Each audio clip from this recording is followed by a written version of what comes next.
ওমর জায়েল বল leg সাইডে। হায় আল্লাহ, মাত্র 93 রানে অল আউট হয়ে বাংলাদেশ ইজ্জতের ফালুদা বাজিয়ে দিল।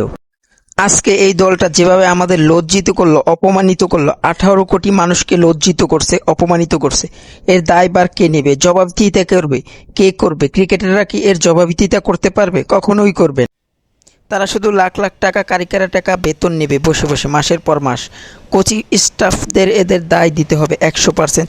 টিম ম্যানেজমেন্ট যারা আছে, ক্রিকেটাররা যারা আছে, তাদেরকে জবাবদিহিতা করতে হবে দর্শকদের কাছে। একটা দল আফগানিস্তান যারা কিনা 293 রান করছে, সেই দলের বিপক্ষে 293 রান করতে না পারুক, মাত্র 93 রান করে অল আউট হয়েছে বাংলাদেশ। একমাত্র সাইফ হাসান ছাড়া কেউ ডাবল ডিজিটের রান করতে পারেনি এই সিরিজে। মোহাম্মদ সালাউদ্দিন বাংলাদেশ ক্রিকেটের ব্যাটিং কোচ হয়ে আসার পর থেকেই সবথেকে বাংলাদেশ ক্রিকেটের ব্যাটিং দশ নেমেছে বলা চলে।